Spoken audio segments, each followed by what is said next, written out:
It's Moss 808, brought to you by the Esoteric Soul G, tracking down and mapping the astrological points so you can better understand the universal energies that you are all encompassing following this compass. We have the moon exalted, kid in the candy store, fulfilling its best energies, its best values, its best emotional stability, and nurturing insecurities to foster a value or a secure structure around our status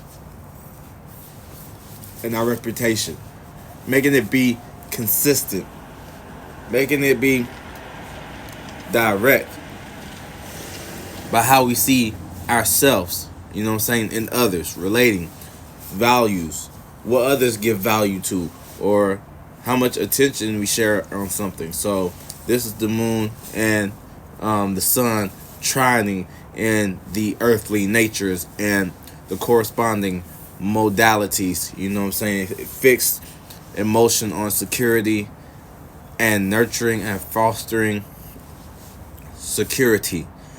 And the way that we are going about this, and that is appearing to be, is through our passions, motivations, and all things that we are motivated to do for a sense of security, or building something, or crystallizing a competitive energy signature that displays competitiveness, or challenges or hurdles to stand the test of time.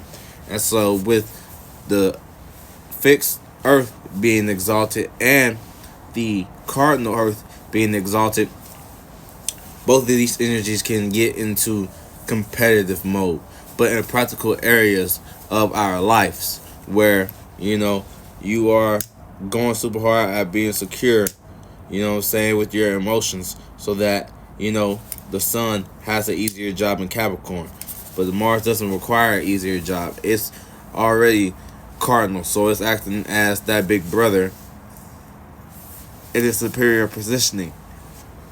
Like, the moon is going to have the giddy up, the security, the mature sense of self and values, and taking care of its own things that is grounded and made sense out of and added value to via people, places, and things. And Mars is the big brother that's rebellious, but it's like he's the oldest and he's almost out of the house, and he's doing things towards his passions and motivations. And Mercury just slid up in there, so it's still cusping. So this is still some lava energy, and we have been having experience with the lava energy on the more personal level with the moon when it transits in through Aries. So this is what we're doing with Mercury, with our communications, with our dreams and illusions, looking like something that we are initiating, that we're just going to do, whether you like it or believe in it, because the faith is that has been matured and watered that much with the intentions. Especially we have the moon sextile Saturn and Neptune in the later degrees. So in the first decan of the Piscean waters, the intuitive, giddy, love, back to support it by the humanitarian third decan, constellations of Aquarius. Like the mid to second is the actual waters, but the beginning is before the head of the fishes and things of that nature. A little breakdown on that, but yeah, in the early first decan, so restricted and bringing boundaries and stabilities, and pushing beyond borders and seeing our limits of our capabilities and incapabilities even within our imagination, like where you add a sense of practicality to your imagination, so that if you so do decide to bring this down into Neptune, you're going to feel comfortable. You are going to, only thing you're mixing, mingling is the love and the compassion for the people and for your discipline. They ask me what I do and who I do it for and how I come up with these beats up in the studio. Yeah, 2 Chainz. You know what I'm saying? Shout out him. But I was about to look up his zodiac sign. But yeah, So that's going to be that sextile opportunities to add your sense of stability and value to your dreams, imaginations, and illusions, and make it look like something with Jupiter and Uranus, look like something that when you experience it intuitively,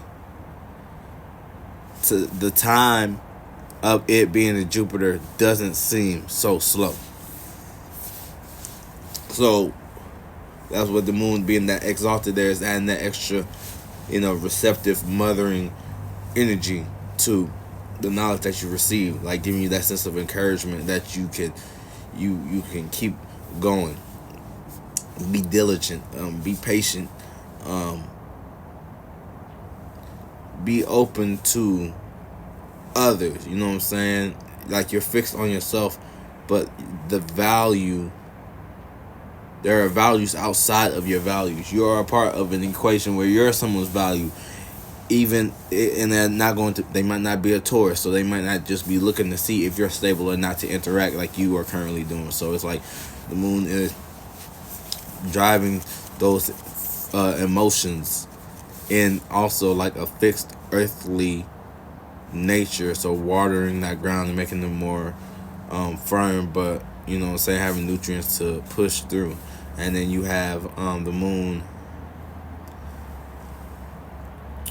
trining Lilith, so this is the gift of being stable or unstable with your embarrassments, or you are fixated on your own way of being right and trying to force it to make sense.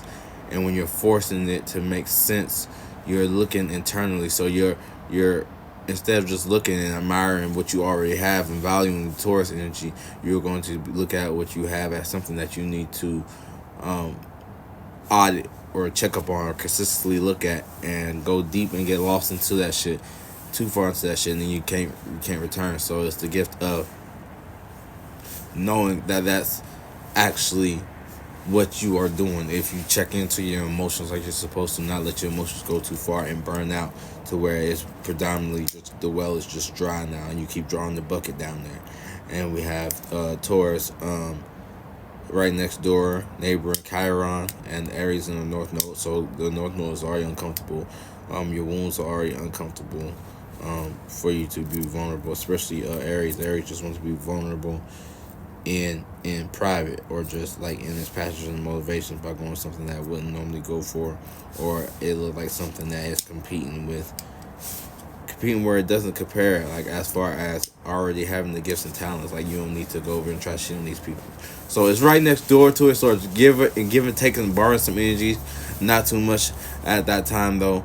And I do believe that's all of the lines we have in conjunction Venus and Sagittarius. So misunderstanding your emotions, how your emotions, what you have, and like I said, reflecting on each other, and then actually going out and expressing and relating, and wanting to travel and experience these things via your faith for the relationship, because you're relating and it's a ship, so it's practical, but it is on impractical waters, similar to the sextile to Neptune, because that's the opportunity for something that's internal.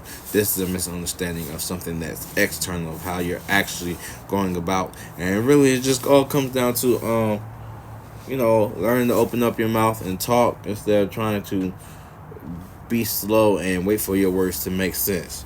You can add that feeling that you're exalted in, and that vision of how you see, how you value off of practicality. But the practicality, it produces. So you're using that seeing element, but you're just seeing the heart element. But that's the astrological alignment for the, the moon in Taurus and the sun in Capricorn, and all these expert trines, grand earth trines, and T-squares, with the South Node there. Touch on that quickly. South Node's in Libra, so this is also a misunderstanding of certain relationships from your past, and why it makes sense to study, or that you're being comfortable in these energies with the emotions, especially with Jupiter and Uranus in your own unique individual character. But that's the depositor of Aquarius, and Pluto soon to go in Aquarius, so it's right on the cusp of that. So the moon ain't really trying it, but it's trying like some mystical energies that you can't really see. You know what I'm saying? But that's a wrap up. So thank you for watching and tuning in. Peace.